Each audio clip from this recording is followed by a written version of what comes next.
E aí, galera, tudo bem com vocês? Rapaz, confesso que eu tô me sentindo importante aqui, hein? Nessa poltrona aqui. Muito legal aqui. Acho que o pessoal que já passou por aqui foram bem servidos, né? Bom, então nessa noite, né, de Páscoa, como o Luan já vinha falando, a gente quer dar continuidade aos cultos que a gente tem feito, né? Já há algum tempo, já 2 ou 3 domingos nós temos feito os cultos online, né? Tanto no culto de manhã também, que já era gravado ao vivo, né? Mas agora a gente tem feito aí também os cultos da noite com o objetivo de abençoar você, né? Já que a gente não pode estar junto, então esse é o nosso foco. Então, para a gente dar sequência a esse momento que a gente tem partilhado aqui com vocês, nós não vamos seguir ainda com a série de João, porque realmente a gente teve aí, né, bastante mudança em relação às mensagens, enfim, né, toda essa questão da quarentena, né, que obrigou a gente a mudar completamente as nossas rotinas. E é sobre isso então que eu quero também continuar falando, né? Então o meu desejo é que você possa, como o Luan falou, eu gostei muito da fala do Luan, porque eu acho que o único momento que a gente tem, por mais que a gente esteja em casa, esteja parado, né?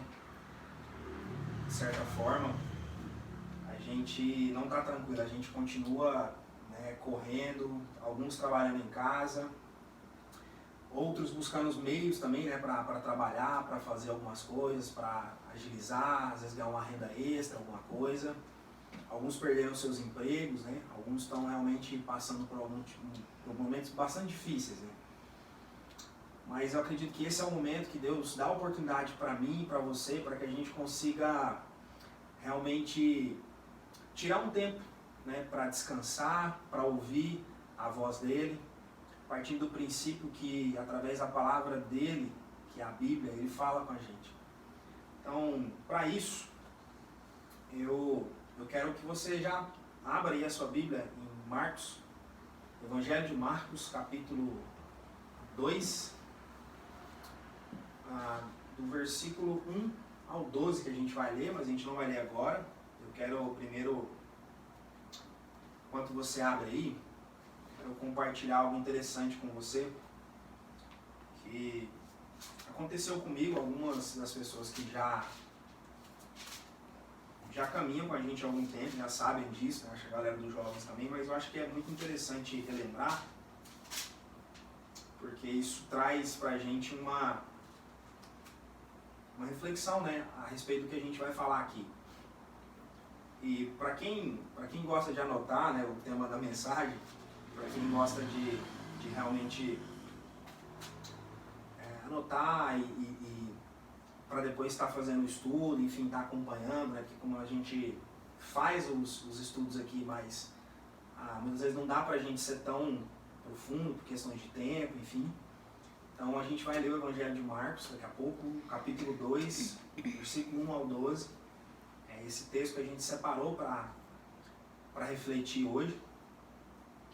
E o objetivo nosso aqui, ele é que você entenda, a partir do tema, né, primeiramente, o tema é a paralisia como manifestação do medo. Então a gente vai entender um pouco sobre essa questão, porque no texto tem alguém que se identifica com essa realidade da paralisia. Então o objetivo é que você entenda que o medo, ele pode paralisar a gente às vezes. E eu acredito que é um momento que a gente tem vivido, né, durante esses dias de quarentena. Alguns até antes já estavam passando por esse tipo de problema, que é essa questão do medo. Então a gente vai trabalhar um pouco dentro dessa perspectiva do medo. E o que eu queria falar com vocês é a respeito de um período que assim que eu vim morar aqui em Londrina, esses dias estava inclusive conversando com a Carol, né? Eu acho que ela deve estar vendo a gente agora. E a gente estava compartilhando, né, conversando, que a respeito, que ela também não é daqui de Londrina, veio para cá para estudar, enfim. E a gente estava conversando sobre essas coisas, né?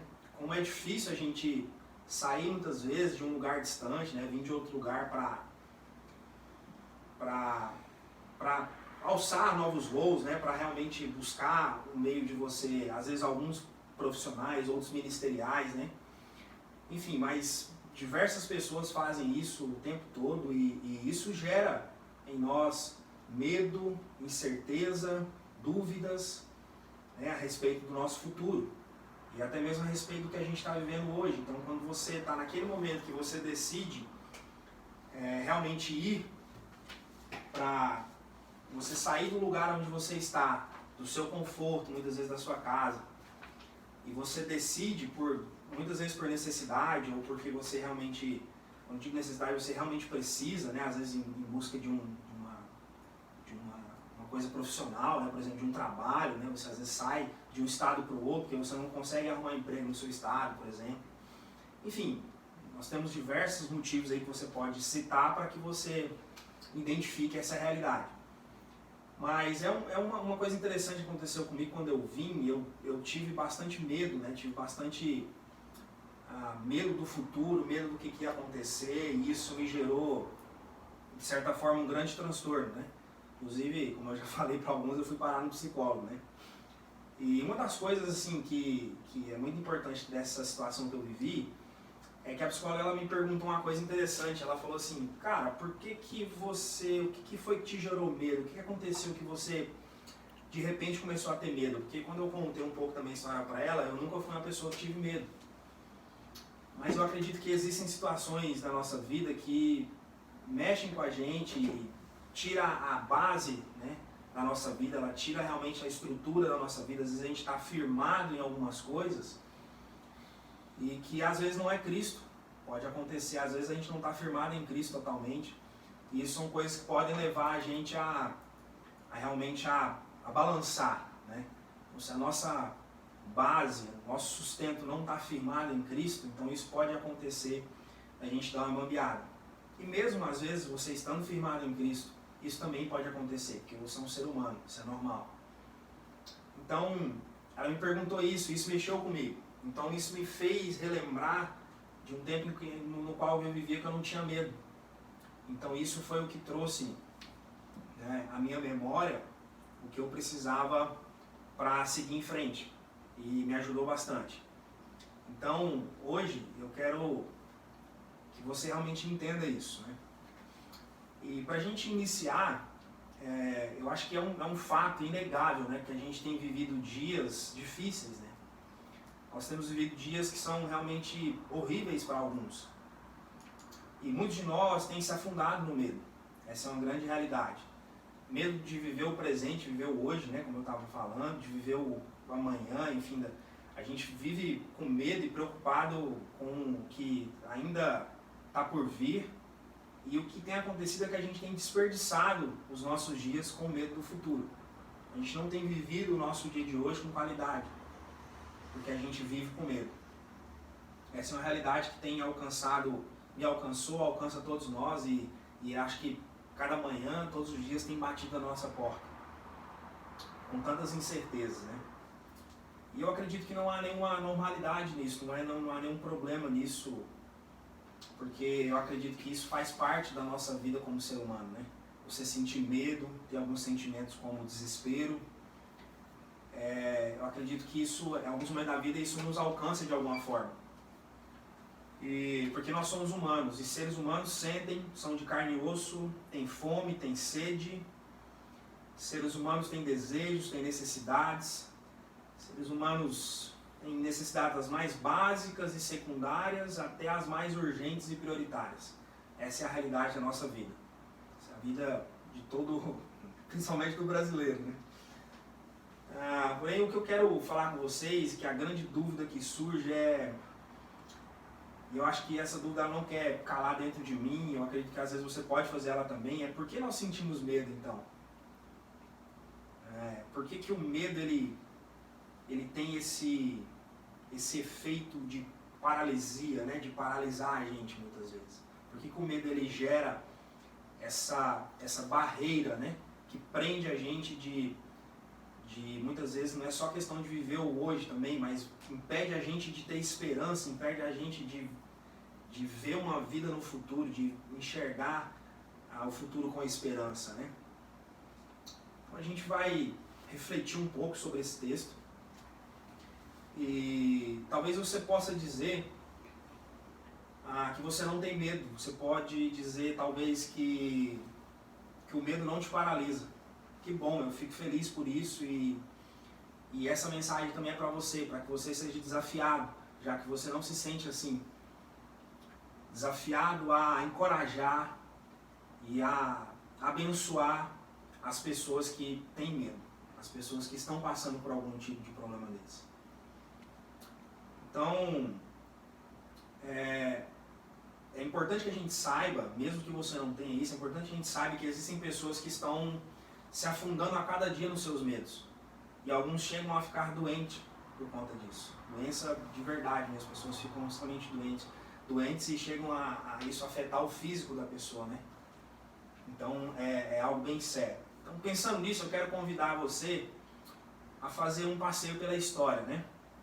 A usar essa ferramenta da história como fonte, né? Que é uma fonte inesgotável de narrativas, enfim, de histórias que a gente pode citar, mais especificamente a história bíblica, né, que é o que a gente quer tratar, que ela não tem essa história bíblica ela não tem o objetivo somente de relatar um dado simplesmente, ou uma história bibliográfica, né, de um personagem específico, de alguém da história, como a gente vê em alguns relatos. Vou relatar a história do César. Vou relatar a história de Hitler, por exemplo, né? Muitas vezes tem um cunho mais bibliográfico, né? Mostrar quem é a pessoa, mas a história bíblica, ela tem, as narrativas bíblicas, todas elas, têm o objetivo de despertar e gerar em nós a fé e a esperança. A gente não pode tirar isso de mente em momento algum, que as narrativas bíblicas, as histórias bíblicas, e essa que a gente vai ler, ela tem o objetivo de gerar em nós a fé e a esperança. A Bíblia ela foi escrita por pessoas que tiveram diante delas as mais diversas dificuldades que você possa imaginar. Como a gente estava citando antes, pessoas comuns, pessoas que viviam e passavam pelos mesmos problemas que eu e você passamos. E essas pessoas também conheceram algumas pessoas que passaram pelos mesmos problemas que eu e você passam hoje. Isso é um fato, a gente pode identificar isso. E qual que é a grande diferença, então, que a gente enxerga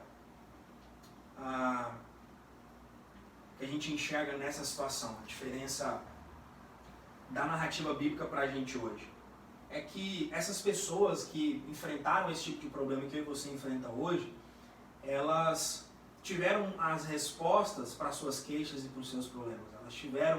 Elas encontraram em Cristo a resposta para todos os seus problemas, para todas as suas queixas. É isso que a gente vai identificar no texto. Então, vamos ler o texto para a gente conseguir identificar. Eu quero ler uma versão um pouco mais simples. Eu acho que ela ajuda um pouco a identificar, né? Ajuda a gente a aproximar mais do texto. O texto diz que Jesus entra, então, se você puder acompanhar comigo aí, Marcos capítulo 2, verso 1 ao 12.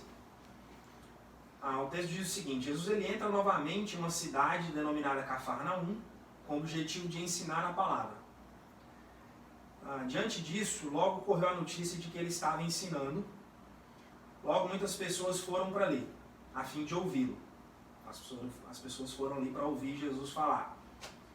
Grande era o número de pessoas que não achavam mais lugar dentro da casa, e outros ficaram do lado de fora, o tanto de gente que tinha para ouvir ele.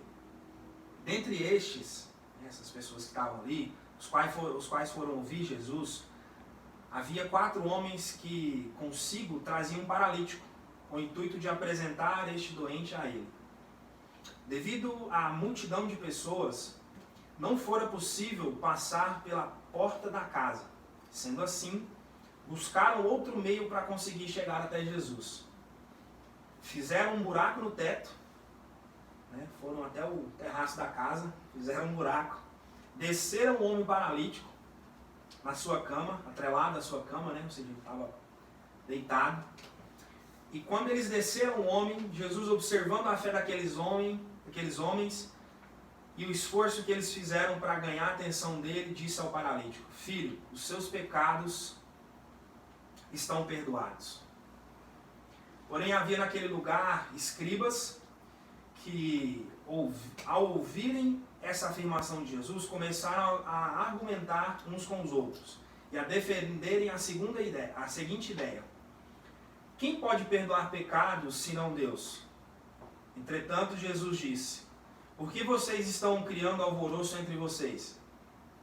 Por que vocês estão fazendo barulho aí, estão bagunçando? E faz uma pergunta aos escribas, crucial para toda a problemática a respeito da cura logo em seguida. O que é mais fácil dizer? Perdoados estão os seus pecados, ou dizer levanta-te e ande? Por fim, Jesus diz ao paralítico que se levante, pegue a sua cama e vá para casa, com o intuito de mostrar que ele possuía autoridade na terra para perdoar pecados. E todos ficaram maravilhados e glorificaram a Deus. Eu acredito que sua versão pode ser que ela esteja um pouco mais diferente, né, da minha, mas eu acredito que essa versão ela ajuda um pouco a aproximar, né, a gente entender um pouco melhor do texto. Bom, então pensando no que a gente falou até aqui, eu quero convidar você a fazer um passeio comigo no cenário ao qual é descrito esse texto. Mais principalmente na região da Galileia e na cidade de Cafarnaum. Que é muito importante a gente entender esse contexto para que a gente consiga extrair algumas coisas do texto e refletir sobre o que a gente está propondo aqui, que é a questão do medo, né?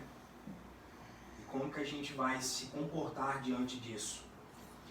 Então a gente vai também ver algumas relações que tem no texto com os personagens frente a essa questão do paralítico, que é um dos nossos personagens principais aqui do nosso texto.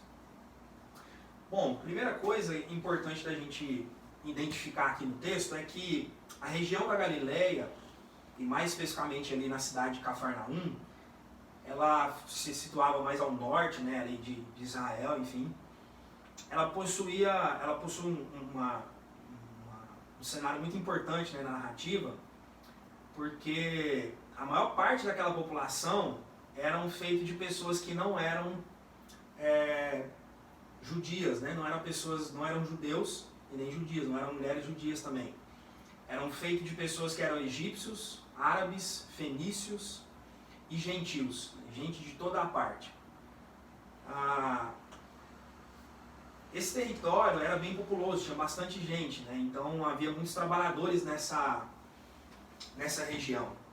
Então essa região ela mostra bastante como é a nossa vida hoje aqui no Brasil, por exemplo, a nossa cultura. A gente é permeado de diversas culturas, pessoas que vieram de várias descendências, pessoas que vieram de todos os lugares, tem uma história imensa para contar. Então, essa é uma realidade, esse contexto ele é muito próximo do nosso.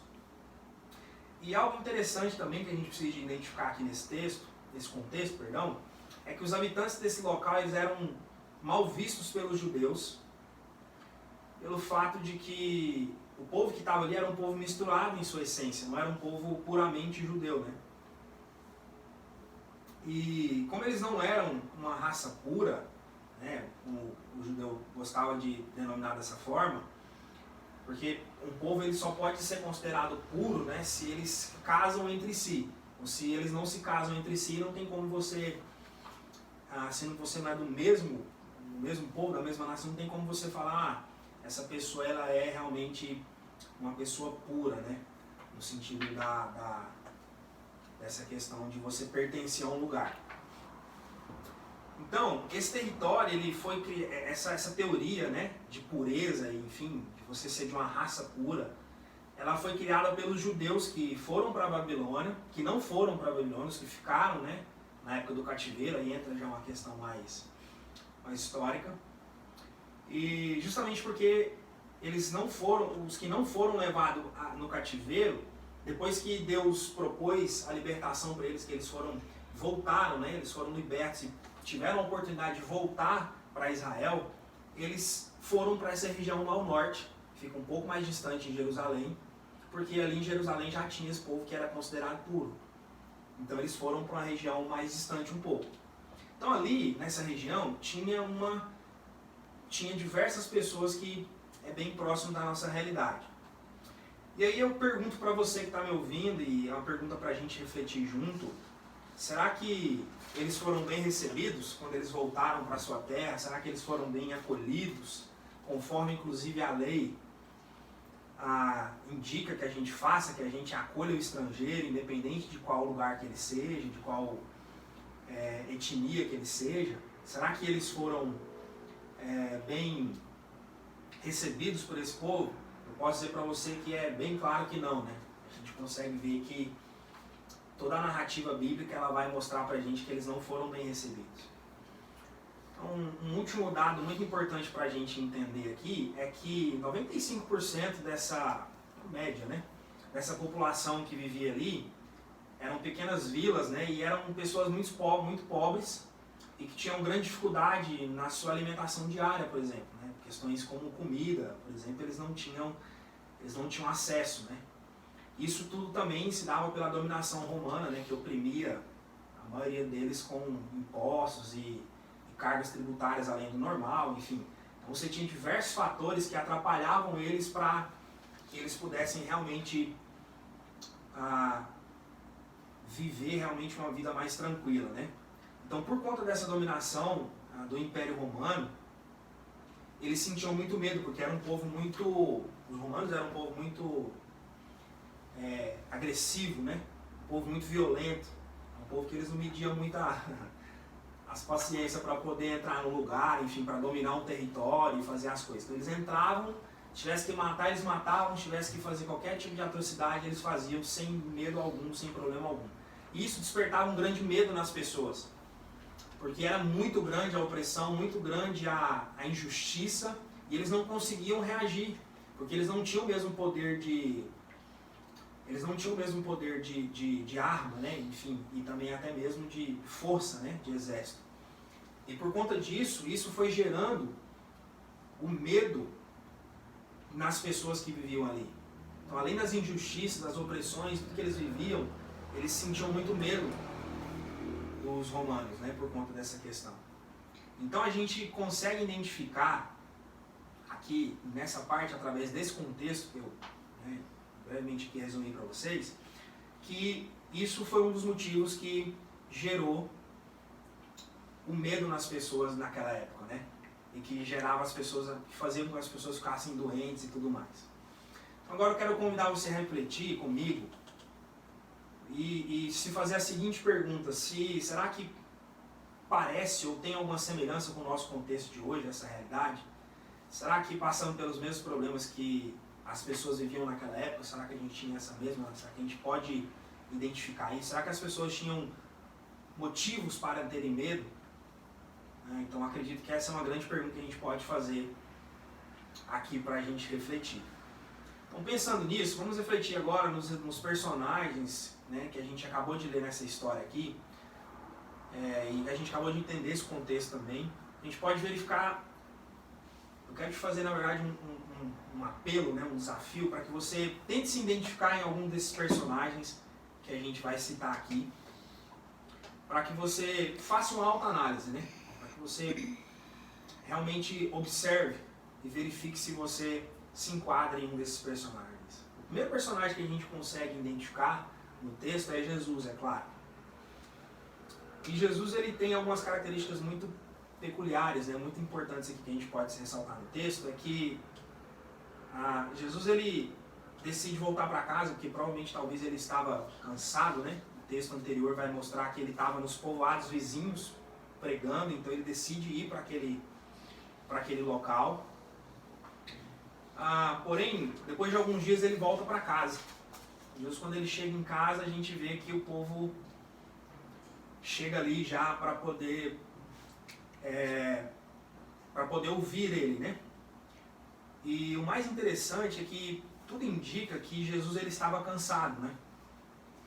E pelo fato de Jesus estar extremamente cansado, mesmo assim ele ele não deixou de receber aquelas pessoas bem. Ele não deixou de compartilhar a palavra de Deus com aquelas pessoas. Então essa é a primeira lição que a gente extrai de Jesus aqui no texto, que mesmo cansado, mesmo ele sobrecarregado, às vezes da viagem, enfim, de tudo que ele estava passando, Jesus ele ainda compartilha a palavra, ainda dá atenção para o povo, né? Essa é a primeira coisa que a gente percebe. E o texto também vai mostrar para a gente que Jesus, ele vendo-lhes a fé, né? Assim que o texto vai falar, que Jesus viu a fé daquelas pessoas, né? Daqueles 4 homens que levaram o paralítico. Então isso mostra que Jesus ele estava atento à ação de fé que os 4 homens tiveram para levar o paralítico até a ele. Jesus ele observa isso. E a partir disso, quando Jesus ele observa isso, ele vê a fé daqueles homens, a ponto de cortarem toda uma multidão, subirem no telhado, descer o telhado com um cara, com um doente, né? Então Jesus ele libera algo precioso, que eu acho que hoje nós precisamos muito de aprender com Jesus isso, que é o perdão. Jesus ele libera uma palavra de perdão. A primeira coisa que Jesus fala para aquele homem é: perdoados estão os seus pecados. Eu acho que isso é uma coisa que a gente precisa aprender com Jesus, e eu acho que é uma coisa que muitos de nós não conseguimos proferir essas palavras nos dias de hoje. A gente não consegue perdoar as pessoas, a gente não consegue liberar perdão e dizer para as pessoas que elas são perdoadas também por Cristo. Então Jesus, a primeira coisa que ele faz é isso, ele perdoa aquele homem, e isso já é transformador, isso já é libertador, né? No verso 6 e 7, se você estiver acompanhando aí comigo, você vai ver que apesar dos escribas também argumentarem, enfim, irem contra Jesus, a ação de Jesus ali, enfim, de perdoar aquele homem, Jesus não condena aqueles homens. É muito interessante porque você vai ver em diversos outros textos, Jesus ele sendo extremamente firme, e para alguns, como alguns até dizem que Jesus foi até um pouco grosso, né, com os fariseus, enfim, com os escribas. Mas a gente consegue identificar aqui nesse momento que Jesus ele não foi, ele simplesmente responde com uma pergunta, né? E então a gente vê isso nos versos 10 ali, 11, Jesus ele decide curar aquele homem, restaurando completamente a saúde física dele, para demonstrar a sua autoridade sobre a vida, mostrando que o desejo dele é que a gente tenha vida, né? Então Jesus ele mostra isso pra gente. Um outro personagem que a gente pode ver também aqui no texto é a multidão. A multidão ela desempenha um papel muito importante aqui nessa história, porque eles parecem estar desesperados por ouvir Jesus, e tanto é que eles se ajuntam até não caber mais lá dentro da casa, né, como a gente viu, aos montes, né, tinha uma galera gigantesca lá, e eles não deixaram ninguém mais chegar perto de Jesus. Enfim, eu fico imaginando uma bagunça que não deve ter sido, né? Então no verso 4 a gente consegue identificar que a multidão ela atrapalha que o paralítico chegue até Jesus. Ela não permite, a multidão é tão gigante, tão grande, que ela não deixa que os 4 homens, né, eles chegam com o paralítico até Jesus, a ponto dos caras ter que, enfim, subir. Então, aqui a gente extrai uma lição muito importante, que é que muitas vezes as pessoas, né, nós, agimos como a multidão. A gente não permite com que outras pessoas cheguem até o Mestre, né? Cheguem até Jesus. Porque a gente às vezes está despercebido, a gente está preocupado, cada um com a nossa oportunidade. A gente está preocupado somente com as oportunidades nossas. A gente não está preocupado em gerar oportunidade para outras pessoas. Então, querido, eu acredito que talvez você se encontre nessa situação.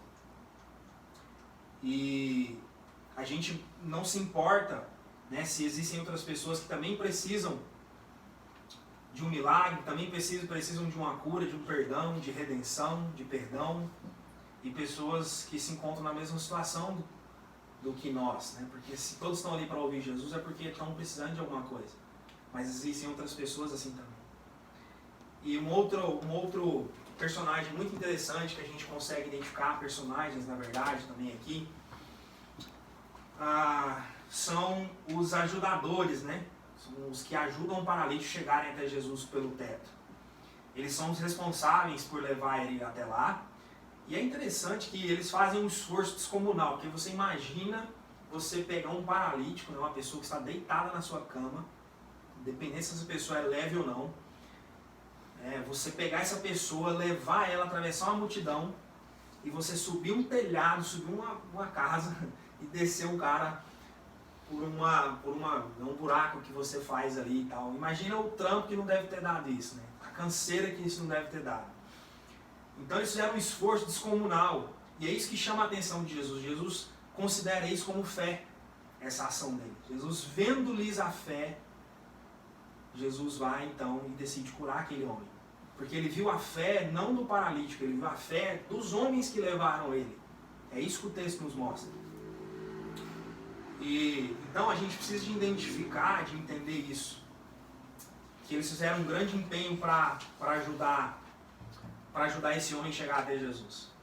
E a gente precisa entender o último elemento importante da multidão também, que tudo indica que aqueles homens eram amigos do paralítico. Porque talvez eles não saíram ali da multidão para ajudá-lo, né? Porque a gente vê que a multidão estava extremamente dispersa, então dificilmente eles saíram da multidão. A gente consegue identificar que somente a amizade verdadeira pode proporcionar encontros assim, encontros com o Mestre. Somente encontros que realmente transformam, que permitem com que a gente estreite laços, né? Com que a gente gere perdão e gere gratidão. Somente amizades verdadeiras podem gerar proporcionar esse tipo de encontro com Jesus. Então, que nós possamos ser esse tipo de amizade, né? Que não mede esforços para alcançar as pessoas, enfim, para chegar até as pessoas. É muito importante também a gente observar a figura também do paralítico, porque esse homem doente, né? E ali o texto não especifica que tipo de paralisia que ele tinha, então por isso que a gente, né, enfim, trabalha com alguns contextos aí históricos, enfim. Mas ele não apresenta nenhuma fala e nenhuma ação explícita no texto, né? A gente não vê o paralítico sequer falando alguma coisa. Mas eu acho que não é necessário a gente ver isso, porque a gente consegue compreender que um paralítico é uma pessoa que sofre. Independente qual seja o nível da sua paralisia, o motivo por que ele ficou paralítico, ele carece de extrema atenção. É uma pessoa que ela não consegue se mover, enfim, fazer nada sozinha, né? Pensa comigo, no dia de hoje, os recursos disponíveis para uma pessoa paralítica são até bacanas, né? Se você for parar a pensar em comparação àquela época. Hoje a gente tem, por exemplo, cadeiras de roda, manuais ou elétricas, né? Até mesmo, né? Com alavanquinha, né? Então você tem muletas, você tem veículos automáticos, você tem rampas de acesso, vagas selecionadas, né? Você tem filas preferenciais e entre outras coisas você pode enumerar. Então, ser um paralítico nos dias de hoje é de certa forma até viável, né? Então foi-se com o tempo, né, devido ao avanço, a gente obteve diversas coisas que facilitaram, né, a vida realmente de pessoas com alguma, né, paralisia, enfim, com alguma deficiência, né? Então, você pode imaginar, então, naquela época que não tinha acessibilidade nenhuma, né? A gente pode, que era muito inferior, talvez quase nula, né? Não tinha nenhuma acessibilidade. Então, provavelmente aquele homem jamais conseguiria chegar até Jesus sozinho, né? Se aqueles homens não tivessem ajudado ele. Então, jamais ele teria sido curado, se caso aqueles homens não tivessem tido ajudado. Então aqui a gente pode observar, entender que existem pessoas que estão precisando da nossa ajuda, pessoas que estão precisando, estão paralisadas de diversas formas.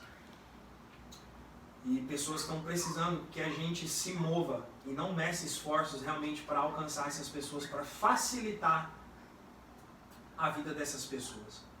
Então que eu e você sejamos essas pessoas que facilitam a vida das pessoas. E por último, os escribas, que tem uma relevância muito grande também na narrativa, no texto. Eles representam aqui um grupo de mestres, né, e peritos na lei. E geralmente eles se encontram nas histórias bíblicas, vocês podem observar sempre que vocês leem as histórias do Evangelho, que eles estão no meio do povo. Eles sempre estão no meio da galera, né? Eles estão o tempo todo no meio da galera, mas eles têm algumas características interessantes. Eles são observadores demais, buscam qualquer oportunidade, qualquer falha, qualquer tipo de discurso ou ensino que vai de encontro às interpretações que eles já fizeram anteriormente. Então qualquer coisa que vai contra ou que possa soar um pouco diferente, eles já pensam assim, cara, tem uma coisa errada aí. Eles estão o tempo todo observando e estão o tempo todo, como o texto vai dizer, né, arrazoando, né? Eles estão o tempo todo, ou seja, dispostos a defender, a causar confusão, né? O tempo todo caçando briga e querendo arrumar confusão, enfim, tudo isso para defender a qualquer custo as suas ideologias e a forma como eles pensam, né? Se acham realmente os verdadeiros donos da verdade, né? E eles são pessoas que possuem nos seus corações intriga, discórdia, críticas que não são construtíveis, não visam de forma alguma o desenvolvimento humano, mas sim a desumanização das pessoas. É isso que eles sempre você vê a reação dos escribas, né, e dos fariseus dessa forma. Eles não só estão preocupados com as suas regras, os seus hábitos, os seus hábitos já pré-estabelecidos de como viver a vida. Não se posicionam frente à injustiça, não estendem a mão para ajudar ninguém, mas sim para julgar, achando os detentores e possuidores da verdade absoluta. Como a gente pode observar, assim eles fizeram com Jesus e com o paralítico, não estendendo a mão para ele. Então, para terminar, querido, eu encerro aqui. E o meu desejo é que, diante de todos esses personagens, né, essas figuras que nós vimos aqui, eu quero só recapitular com você. Nós temos aqui Jesus, nós temos a multidão, os 4 homens, nós temos aqui também o paralítico e os escribas. Nós vimos algumas características que envolvem cada um desses personagens. Então, o meu desejo é que você possa, nesse momento, parar um pouco e refletir. Diante de tudo isso que foi falado aqui. Hoje é a minha e é a sua oportunidade, eu digo isso porque eu também me enquadro nessa situação, porque essa palavra ela falou muito ao meu coração. Essa é a oportunidade que eu e você temos de nos redimirmos diante de Jesus e pedir para que Ele se revele a nós. E quando eu digo que Jesus se revele a nós, eu digo para que Ele revele a nós com quem a gente está se parecendo. Se a gente está se parecendo com Ele, se a gente está se parecendo com a multidão, se a gente está parecendo com o paralítico, eu não sei qual a situação que você está. Às vezes você é o paralítico, você é a pessoa que está passando por algum problema, por alguma dificuldade. Você está em um contexto de uma pessoa que está vulnerável, que está passando por algum problema. Então eu acredito que esse é o momento para a gente refletir e ver em quais as situações que a gente está. Às vezes você é um escriba, você está só para observar as pessoas e para criticar, enfim. Então que a gente possa fazer essa reflexão. Que a gente possa ser realmente os amigos, né, do paralítico que estenderam a mão para ajudar ele. Porque, querido, existem pessoas aí fora. E quando eu digo aí fora, são fora da minha realidade que eu estou aqui agora. Pessoas que talvez estão na sua casa, seu vizinho, que estão realmente precisando de nós. Está precisando de nós, e quando eu digo nós, que nós, como um corpo, como igreja de Jesus, como cristãos, nos posicionemos diante da nossa sociedade, identifique, esteja atento, não como uma multidão dispersa, mas esteja atento, identifique essas pessoas e que a gente possa servir elas, estender a mão para essas pessoas, porque tem gente realmente que está morrendo de medo, literalmente morrendo de medo, e precisam de nós para estender a mão e tirar elas dessa paralisia, desse medo que paralisa elas. E ainda nessa quarentena, né, e depois dela, principalmente, nós vamos precisar de pessoas que estão dispostas a se parecerem com Jesus, pessoas que estão dispostas a realmente se comprometerem com o Evangelho, de forma prática, como a gente viu, de arregaçar as mangas e realmente ir para a rua, ir para dentro das casas e atender as pessoas e pegar na mão das pessoas se for necessário, carregar as pessoas se for necessário, fazer o que tiver que ser feito, sem medir esforço, sem que a gente possa achar ruim, porque eu acredito que se você estivesse na situação de alguma pessoa necessitada, você gostaria muito que alguém estendesse a mão para você. Então hoje nesse domingo de Páscoa, motivos da gente olhar para Cristo, olhar para Jesus e ter Ele como nosso exemplo maior. E ter Ele realmente como alguém que deve interferir nas nossas vidas a ponto de nos transformar de dentro para fora, fazendo com que a gente comece, através do seu Espírito, enxergar as pessoas e se mover até elas e se disponibilizar. E para isso a gente tem um Espírito que nos capacita para fazer isso. Que me capacita você para fazer isso, para ser igreja de verdade. Para realmente construir, sermos realmente discípulos de Jesus, pessoas que realmente se posicionam de forma diferenciada, assim como Cristo fazia quando chegava nas cidades e nas aldeias e nos lugares. Amém? Eu quero fazer uma oração e que você se coloque diante de Deus nessa hora e peça para que Ele fale com você. Amém? Deus, nós queremos te agradecer por essa oportunidade que o Senhor nos dá, Pai, de extrairmos coisas tão preciosas, Pai, dos textos. Obrigado porque o Senhor permitiu que a sua palavra fosse escrita, Pai, e que ela está nas nossas mãos aqui hoje, Senhor, que nos permite enxergar e ver, Pai, coisas que talvez, Pai, se elas não aqui estivessem, nós não viríamos, Pai. E nós te agradecemos, Senhor, porque o Senhor nos dá a oportunidade, Senhor, de realmente sermos filhos do Senhor, Pai, e assim discípulos do Senhor, seguidores, pessoas que realmente amam o que o Senhor ama, Pai, que gosta do que o Senhor gosta, Pai, que é de gente, que é de pessoa, Pai. Muito obrigado, Senhor, por isso, Pai, e que o Senhor assim nos ensine, Pai, a sermos mais parecidos com o Senhor, mais pacientes e pessoas que realmente buscam a verdadeira justiça, Pai. Em nome de Jesus, é o que nós pedimos ao Senhor, te agradecemos, Pai, e confiamos, Senhor. Amém.